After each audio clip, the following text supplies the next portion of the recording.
आज हम इस चीज पर थोड़ा सा गौर करेंगे कि खुदा का कलाम हमें सिखाता है कि फ़रेब ना खाओ।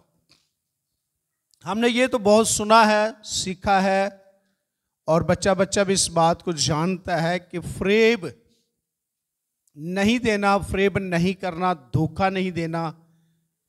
लेकिन आज हम ये भी खुदा के पाक कलाम में से जानने की कोशिश करेंगे कि लिखा है कि फ़रेब ना खाओ। फ़रेब फारसी जुबान का मुज़क्कर लफ्ज़ है जिसका मतलब है दगा, मकर, चालाकी, अयारी, धोखा। यानी खुदा का कलाम ईमानदारों को, मुक़द्दसीन को वार्न कर रहा है, आगाही दे रहा है, खबरदार कर रहा है कि तुम होशियार रहो, धोखा नहीं खाना, फ़रेब नहीं खाना। क्योंकि हम समझते हैं बाज़ दफ़ा मसीही जब हम ईमानदार राना ज़िंदगी बसर करने की कोशिश करते हैं, मसीह यीशु में चलने की कोशिश करते हैं, तो बाज़ दफ़ा हम इतने सादा हो जाते हैं कि ना चल खैर ही है, चल खैर ही है। लेकिन बाइबल मुक़द्दस में लिखा है, इमसाल की किताब उसका 14वां बाब और उसकी 15वीं आयत में लिखा है कि नादान हर बात का यकीन कर लेता है।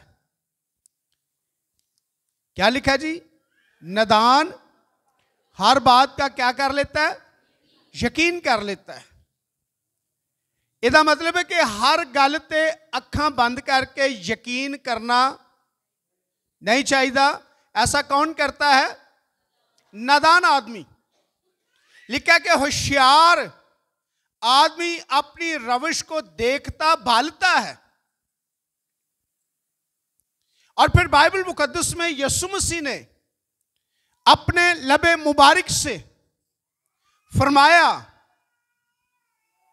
कि सांपों की तरह होशियार और कबूतर की मानद बेजरर, कबूतर की मानद होशियार रहना है, पर इस होशियारी का किसी को नुकसान, यानी खुद होशियार रहना है, एक्टिव रहना है। क्योंकि बाइबल मुकद्दस के अंदर हमें मिलता है कि इंसान की गिरावट, इंसान का भागे अदन से निकलना, इंसान का गुनाह में घिरना, क्या हुआ? उसको धोखा दिया गया, उसको फ़रेब दिया गया।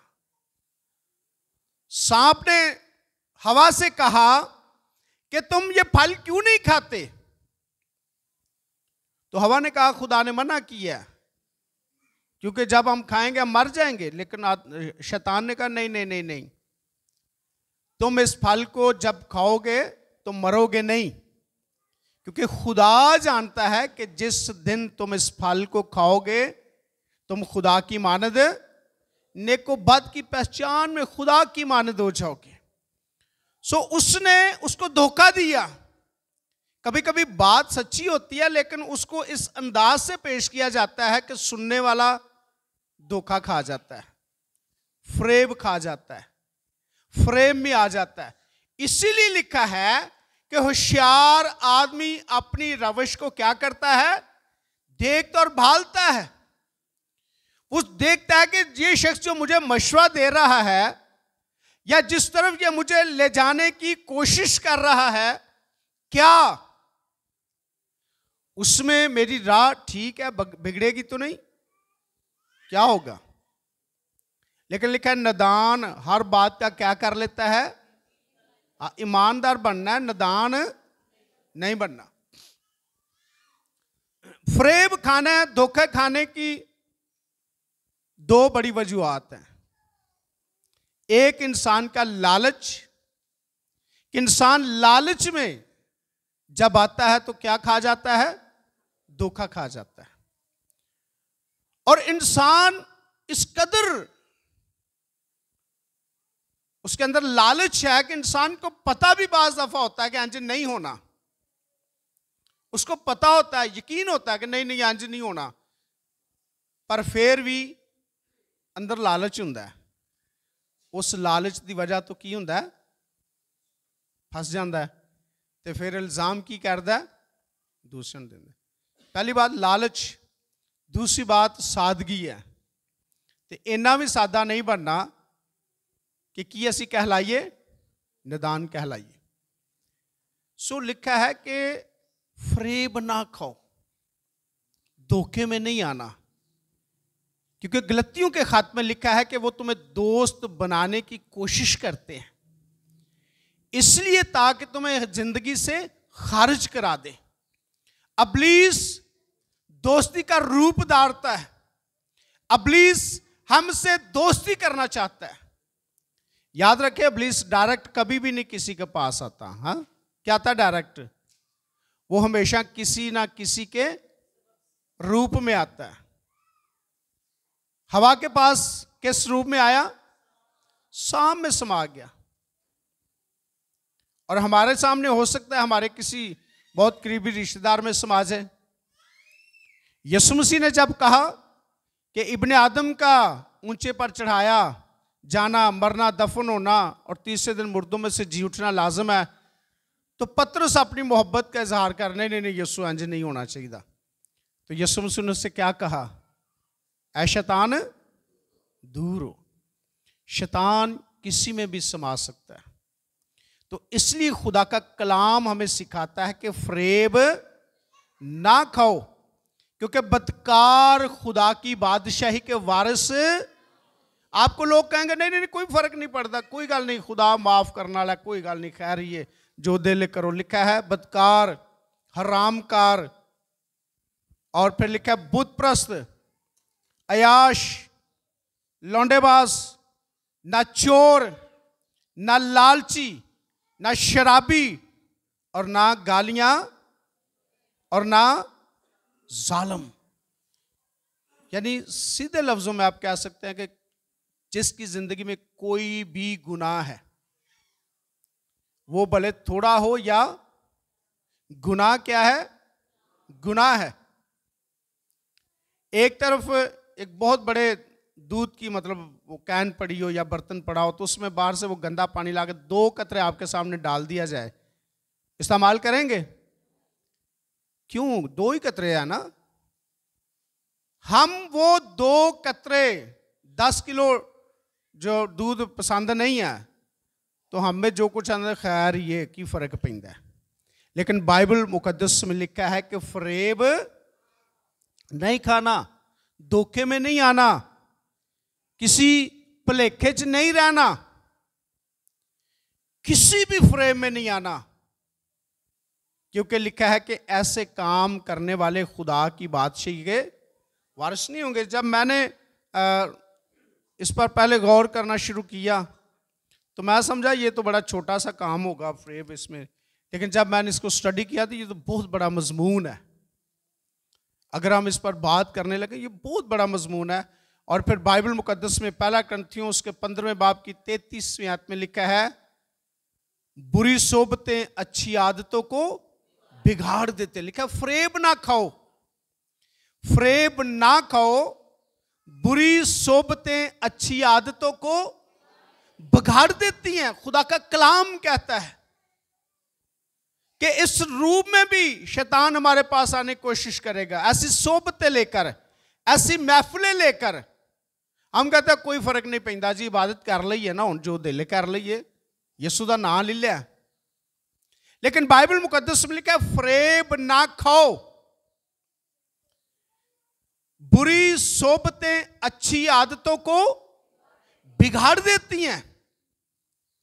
कभी कभी हम ये समझते नहीं जानते, खैर हम ऐसे लोगों के पास जाना चाहते हैं या जाते हैं जो आपको यकीन जाने आपकी सारी रूहानियत को वो निचोड़ लेते हैं, और जब आप मुसलसल उनके पास जाएंगे तो एक दिन आप भी उन्हीं की मानद हो जाएंगे। कभी कभी मुझे भी कुछ घरों में तजर्बा होता है, बड़े जोश से जाते हैं, कोई ना कोई बात होती है दिल में, आगे से ऐसा माहौल होता है या ऐसी बातचीत होती है कि बाद च दुआ करन ते भी दिल, क्यों? क्योंकि वो एनवायरमेंट जो है वो आपकी रूहानियत को आप में से उड़ा देता है, खत्म कर देता है। आप कहेंगे शायद बड़ी है कैसी रूहानियत है जी एडी छेती उठ जाती है। तो बाइबल मुकद्दस में लिखा है रूह को रंजीदा ना करो, खुदा के रूह को रंजीदा। क्योंकि जब हम ऐसी महफिल में बैठेंगे, जब हम ऐसे लोगों के साथ रफाकत रखेंगे, जब हम ऐसे लोगों के साथ चलना फिरना शुरू करेंगे, तो हो सकता है हम तो उनको बदल ना सकें, मगर वो हमें वो बदल देंगे, वो आपको बदल देंगे। तो इसलिए कलाम मुकद्दस में लिखा है कि फरेब ना खाओ। अच्छी आदत, बुरी सोबत अच्छी आदतों को क्या कर देती हैं। और बाइबल मुकद्दस में लिखा है कि इस टेढ़ी और काजरू कौम से अपने आप को बचाओ। यानी ऐसे लोगों से जो टेढ़े हैं, काजरू हैं, जिनकी चाल हमेशा उल्टी रहती है, टेढ़ी रहती है, जिनकी सोचें हमेशा बिगड़ी रहती हैं, जिनके ख्यालात हमेशा बुरे रहते हैं। कलामे खुदा हमें सिखाता है कि ऐसे लोगों से हमने अलग रहना है, दूर रहना है, क्योंकि ऐसे लोग हमारी रूहानियत को क्या कर जाएंगे, खा जाएंगे, खत्म कर देंगे। तो इसीलिए खुदा का कलाम कहता है कि ऐसी सोबतों से बाज रहना। और फिर लिखा है गुनाह ऐसा भी है जिसका अंजाम मौत है। लिखा है अगर गुनहगार ने कोई बीमार है, आप उसके लिए दुआ करो और उससे बीमार बच जाएगा, और अगर उसने गुनाह किया हो तो वो भी उसका माफ हो जाएगा। और फिर यह भी लिखा है कि ऐसा भी गुनाह है जिसका अंजाम मौत है, इसलिए उसके लिए दुआ भी ना करो। कुछ लोग ऐसी पोजीशन में हैं, कुछ लोग ऐसी जगह पर हैं कि जो ऐसे गुनाहों की दलदल में फंसे हुए हैं कि आप तो हो सकता है अपनी तरफ से उसकी मदद कर रहे हों, लेकिन हो सकता है वो भी तुहानू लैके डुब जाए। और मैं आपको ये बताना चाहता हूं, रात को तकरीबन 1:30 बजे जब मैं उठा तो एकदम खुदा ने ये हवाला मुझे दिया जिस पर मैंने बात की, आज कर रहा हूं। ये जो भी ये सारा मैसेज है ये खुदा की तरफ से है, मेरी अपनी कोई बात नहीं है। तो कलामे मुकद्दस हमें इस बात को सिखाता है कि हमने ऐसी सोबतों से क्या रहना है, दूर रहना है, बाज रहना है। हलाक कर देंगे ऐसी सोबतें, बर्बाद कर देती हैं ऐसी सोबतें। क्योंकि बाइबल मुकद्दस में लिखा है कि कुछ लोग ऐसे हैं जिनके दिल जो है वो दागे जा चुके हैं, वो हमेशा गुनाह में गिरफ्तार रहते हैं, वो हमेशा गुनाहों में गिरफ्तार रहेंगे। आप सोच सकते हैं कि ये कैसी बात है कि फिर उनको उनके हाल पर छोड़ दें। बाइबल मुकद्दस में लिखा है कि यीशु मसीह ने उनको उनके हाल पर छोड़कर चला गया। ऐसे लोग हैं। तो इसलिए खुदा का कलाम हमें यह सिखाता है कि हमने ऐसी सोबतों से क्या रहना है, दूर रहना। और फिर बाइबल मुकद्दस में गलतियों 6 बाब इसकी 7वीं आयत में लिखा है फरेब ना खाओ, खुदा ठट्ठों में नहीं उड़ाया जाता। फरेब कि खुदा ठट्ठों में, इस बात के लिए भी संजीदा में रहने की जरूरत है कि खुदा के बारे में, खुदा के कलाम को, खुदा के अहकामात को, खुदा के आइनो कवानीन को किसी भी सूरत में हमने उनका मजाक या उसका ठट्ठा नहीं उड़ाना। उसको ऐसे ही नहीं उड़ा देना, ओ खैर ये कोई गल नहीं। तो कलाम मुकद्दस सिखाता है कि फरेब ना खाओ, कुछ लोग आपको फ़रेब देते हैं, वो आपके सामने ऐसी अच्छी अच्छी बातें करते हैं, बज़ाहिर आपको बड़ी अच्छी लगती हैं, ठट्ठा मजाक इधर उधर की बातें, हम समझते हैं इससे हम दिल बहला रहे हैं। लेकिन याद रखें कि हम दिल नहीं बहला रहे होते, इब्लीस साडे नाल अपना दिल बहला रहा होता है। उसने हमें गलत राह पर लगाकर, उल्टी राह पर चलाकर वो खुश हो रहा होता है कि देखो कैसा मैंने इनको किस तरफ ले गया हूं। तो इसलिए कलाम खुदा हमें सिखाता है कि फ़रेब ना खाओ, क्योंकि खुदा ठट्ठों में नहीं उड़ाया जाता। खुदा का कलाम, खुदा की प्रेजेंस, खुदा की हजूरी, खुदा के पाक का मसा, ये बहुत कीमती है। इनको नाचीज नहीं जानना, इनको कमतर नहीं जानना, इनको हकीर ना जाने। हो सकता है कि आपकी कोई एक मिस्टेक आपकी उस बरकत को खो दे और फिर आप उस बरकत को दोबारा हासिल ना कर सके। आप सवाल उठा सकते हैं, पादी साहब है तो खुदा दे कलाम के मुताबिक नहीं है, क्योंकि खुदा का कलाम तो कहता है कि खुदा दा यानी फजल जो है वो हर वक्त हमें माफ़ करने को तैयार है। ठीक है, ये बिल्कुल ठीक है, लेकिन हम नहीं जानते कि कौन सा ऐसा वक्त आए कि कोई ऐसा फिसले कि वो हमेशा के लिए हलाक हो जाए। जिस तरह बाइबल मुकद्दस में लिखा है ईसाऊ के बारे में कि उसने अपने पलौठे होने का हक बेच तो दिया जज्बात में आकर,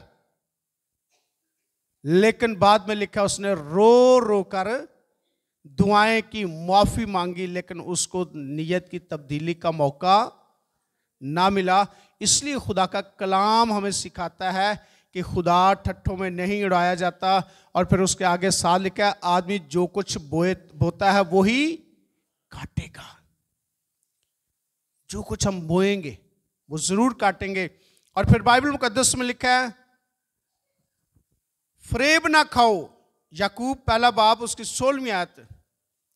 हर अच्छी बख्शिश और कामल इनाम ऊपर से है और नूरों के बाप से मिलता है। यानी लोग पता क्या कहते हैं, लोग कहते पर साहब झूठ तो बगैर काम ही नहीं चलता, झूठ तो बगैर जिंदगी नहीं चलती, ऐसा पर सब चलता ही नहीं है, की करिए। लेकिन याद रखें ये भी एक फ़रेब है। ये भी क्या है? एक फ़रेब है। ये भी एक धोखा है जो इब्लीस इंसानों को देता है कि झूठ तो बगैर काम नहीं चलता, झूठ के बगैर सिलसिला नहीं चलता, कारोबार नहीं चलता, रिश्तेदारियां नहीं चलती, ऐसा नहीं होता, वैसा नहीं होता। ये एक बहुत बड़ा फ़रेब है जो शैतान ने इंसानों की जिंदगी में रखा हुआ है। कलाम खुदा फरमाता है कि हां दी जगह ते ना दी जगह सच, सच बोलना है, खुदा का कलाम कहता है। एक हमारे भाई हैं, वो काफ़ी मेरे से बहस करते रहे कि माफ़ करने पर, जब भी कोई बात होनी दुआरबानी करनी, उन्हें कहना पर सब कौन किसी के कर्ज माफ़ कर सकता है, कौन किसी के कसूर माफ़ कर सकता है। मैं जी कर सकते हैं। वो कहते नहीं इंज हो ही नहीं सकता। तो मैं फिर खुदा ने साढ़े ते एवं गल पा छड़ी है। अगर इंसान से हो ही नहीं सकता तो फिर खुदा में क्यों ऐसा कहता है? खुदा हमें वही काम करने को कहता है जो हम कर सकते हैं। खुदा ने कोई ऐसा काम इंसान को नहीं दिया, कोई ऐसी बात है इंसान को करने को नहीं कही जो नहीं इंसान कर सकता। इंसान अपने आप निजात नहीं पा सकता, हाँ उसका खुदा ने बंदोबस्त कर दिया है, क्योंकि इंसान खुद से निजात हासिल नहीं कर सकता था। इंसान अपने आप खुदा से मेल मिलाप नहीं कर सकता था। इंसान अपने आप हमेशा की जिंदगी का वारिस नहीं बन सकता था। इंसान अपने आप उस खोए हुए मकाम को दोबारा हासिल नहीं कर सकता था। इसलिए उसका खुदा ने बंदोबस्त किया है। तो इसलिए कभी कभी हम ये सोचते हैं, ये बात सोचकर हम अपने आप को धोखा देते हैं। कभी कभी दुनिया भी धोखा देती है, तो कभी कभी असी खुद अपने आप नू असी आप अपने आप नू धोखा देने हैं। हम खुद अपने आप को फरेब देते हैं कि नहीं, ऐसा हो नहीं सकता। लेकिन कलामे खुदा ये फरमाता है कि फरेब ना खाओ। जो कोई तुहानू चाहिए वो तुहाडा खुदा तुहानू देगा। मांगो तो दिया जाओगे, ढूंढो तो पाओगे, खटखटाओ तो तुम्हारे वास्ते खोला जाएगा। हम सोचते हैं, इंसान ये सोचता है कि नहीं, इस दुनिया दे विच झूठ तो बगैर काम ही नहीं चलता। नौकरी, कारोबार, सारा कुछ झूठ झूठ झूठ। लेकिन खुदा कहता है कि नहीं, हमने सच बोलना है। कारोबार लिखा है, रास्ते से कारोबार करना है, सच्चाई के साथ हमने कारोबार करना है। तो कलाम खुदा हमें इस बात के लिए कहता है कि फरेब ना खाओ। तुम्हारी जरूरतें खुदा पूरी करने वाला है। मैं अपनी जिंदगी के बहुत सारे तजर्बात हैं कि जब मेरे सामने ऐसा मौका आया, बल्कि आता ही रहता है क्योंकि दुनिया सारा सिस्टम है, ऐसा मौका आता है कि झूठ बोलूं। और मैं काफ़ी सोच विचार करता रहता हूँ, हाँ इंज कवांगा। लेकिन आखिरकार मैं यही कहता हूँ कि नहीं, मैंने झूठ नहीं बोलना। मुझे नुकसान होता है, नुकसान हो, मुझे शर्मिंदगी उठानी पड़ती है, मैं शर्मिंदगी उठा लूँगा, मगर मैं झूठ नहीं बोलूँगा। और खुदा का शुक्र है, ये मेरा तजर्बा है कि मुझे आज तक कभी शर्मिंदा होना नहीं पड़ा, कभी शर्मिंदा होना नहीं पड़ा। अगर मैं कहीं किसी घर में या किसी जगह पर देर से पहुंचूं तो मैं ये बहाना नहीं बनाता, मैं कहता हूँ मुझे देर हो गई है, इस वजह से हो गया। मैंने कभी कोशिश करता हूँ कि कभी भी झूठा बहाना ना बनाऊं। और खुदा का शुक्र है कि खुदा हमेशा मेरी मदद करता है। तो मैं आपको ये बताना चाहता हूँ कि खुदा का कलाम हमें ये सिखाता है कि फरेब च नहीं आना, फरेब दे विच धोखे च नहीं आना। इब्लीस धोखा देने की कोशिश करता है, वो आपको फंसाने की कोशिश करता है, वो आपको घराने की कोशिश करता है, वो आपको मारने की कोशिश करता है और करता रहेगा। लेकिन खुदा का कलाम हमें ये सिखाता है कि फरेब ना खाओ। और फिर यीशु मसीह की आमद के बारे में भी लिखा है कि फरेब ना खाओ, क्योंकि बहुत सारे लोग फरेब देते हैं जिसके आने का वादा कहाँ गया। हम बाप दादा से सुनते आ रहे हैं कि वो आ रहा है लेकिन आ नहीं रहा। और फिर दुनिया में हम देखते हैं बहुत सारे ऐसे मज़ाहब हैं, हत्ता के क्रिश्चियनिटी के नाम पर बहुत सारे ऐसे फिरके हैं जो कहते हैं कि नहीं, दुनिया इसी तरह चलती रहेगी, मसीह की आमद कोई नहीं है, कुछ भी नहीं है, बस ठीक है, जो कुछ इसी तरह चलेगा। लेकिन कलाम मुक़द्दस में लिखा है कि फरेब में ना आना। वो दिन नहीं आएगा जब तक, यानी मसीह के आने की एक निशानी ये है कि बेदीनी बढ़ जाएगी। बेदीनी क्या होगी जी? बढ़ जाएगी। और आज आप बेदीनी का हाल देखें। कभी लोग कोई महल्ले च कोई एक बंदा अगर शराब पींदा ही तो सारे लोग उन्होंने की समझते हैं? बुरा, शराबी, ਉਹਦੇ नाल नहीं बहना, ਉਹਦੇ नाल नहीं। और आज आप देख रहे हैं और भी बहुत सारे गुनाह हैं और बहुत सारे काम हैं जिनको आज कलीसिया कबूल करती जा रही है, जिनको आज हम मानने को तैयार हैं। आज हमारे बेटे और बेटियां जैसे हम आज उनको तरबियत दे रहे हैं, कोई गल नहीं जी, बच्चों ने अगे वधना खैर ही है, बच्चों ने अगे तरक्की करनी है, कोई गल नहीं। लेकिन कलामे खुदा कहता है कि मसीह के आने से पहले बेदीनी बढ़ेगी, बेदीनी का शख्स आएगा, इब्लीस का जोर होगा, मुखालफे मसीह आएगा और गुनाह और बदी अपने अरूज पर होगी। और आज आप देखें कि गुनाह और बदी क्या है? अरूज पर है। मुझे यकीन जाना डर लगता है खादमों के बारे में कुछ बात करने से, लेकिन आप देखें कि आज खादम कैसी तालीमात दे रहे हैं। आज खादम क्या सिखा रहे हैं। लेकिन याद रखें बाइबल मुकद्दस क्या कहती है, हर एक रूह को परखो। हर एक रूह को क्या करना जी? ये किनका काम है? एक्लीसिया का काम है, ये चर्च का काम है, ये आपका काम है कि आप परखें कि कौन सी रूह खुदा की तरफ से है और कौन सी नहीं।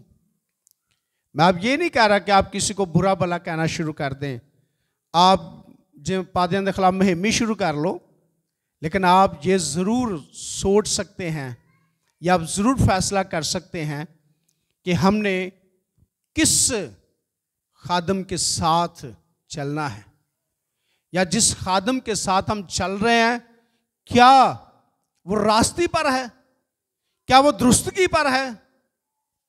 बहुत सारे खादम आते नहीं जी कोई गल नहीं, थोड़ी शराब भी पी लो तो खैर सल है।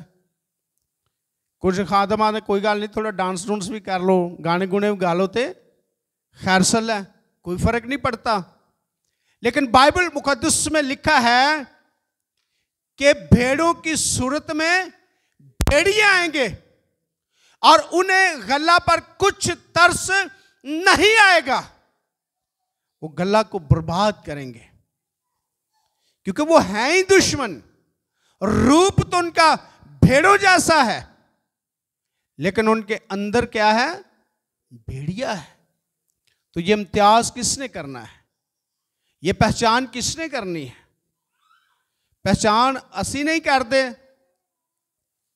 तो जो गल करन लगे फिर सारे असी की करने इको ही कैटागरी च पा देने, फिर आने सारे ही पादरी चंगे, कोई पादरी चंगा नहीं है, फिर असी सारे इको नहीं। खुदा ने अकल दिया है, खुदा ने दनाई दिया है, खुदा ने फहम दिया है, अगर नहीं है तो खुदा से मांगे, क्योंकि लिखा है अगर किसी में हिकमत की कमी हो तो वो क्या करे? खुदा से मांगे, जो बगैर मलामत किए उसे देता है, फ्याजी से देता है। दनाई मांगे, हिकमत मांगे, खुदा आपको हिकमत देगा। सो खुदा का कलाम हमें यह सिखाता है कि हमने फरेब नहीं खाना, फरेब नहीं खाना, धोखा नहीं खाना। ਇਹਦਾ मतलब सिर्फ पैसे वाला धोखे की मैं गल नहीं कर रहा कि कोई तुहाडे नाल उधारे धोखा करके पैसे ना ले जाए, वो भी बात ठीक है, लेकिन हमें अपनी रूहानी लाइफ के बारे में बेदार रहने की जरूरत है। हमें अपने रूहानियत के बारे में, खुदा के साथ अपने रिलेशन के बारे में हमें खबरदार रहने की जरूरत है। मुकद्दस पौलुस रसूल अपने शागिर्द तीमुथियुस से कहते हैं अपनी और अपनी तालीम की खबरदारी कर। हमने खबरदार होना है। आज दुनिया में बहुत सारी तालीमात हैं, बहुत सारे जब वो फलसफे पाए जाते हैं, तालीमात पाई जाती हैं। बहुत सारे लोग आपको आएंगे, कोई कुछ सिखाएगा, कोई कुछ सिखाएगा, लेकिन मैं आपको कई बार कह चुका हूं, याद रखें कलाम को सीखना कोई मुश्किल नहीं है, जिसकी हमें जरूरत है। अहां केड़ा आलम बनना है? आलम बनना है फिर तो मुश्किल है। अगर आपने इल्म हासिल करना है, बहुत बड़ा आलम बनना है, फिर तो मुश्किल हो सकता है। लेकिन अगर आपने ईमानदार बनना है, रास्तबाज बनना है, खुदा के साथ आसमानी बादशाही में शामिल होना है, तो उसके लिए बहुत बड़े आलम होने की ज़रूरत, सिर्फ खुदा से हिकमत मांगने की ज़रूरत है, ताकि आपका खुदा आपको ऐसी दनाई दे कि आप फरेब ना खाएं और खुदा से जुदा ना हो जाएं। खुदावंद आप सबको बरकत दे, आमीन। आइए हम दुआ करें। Praise the Lord, hallelujah.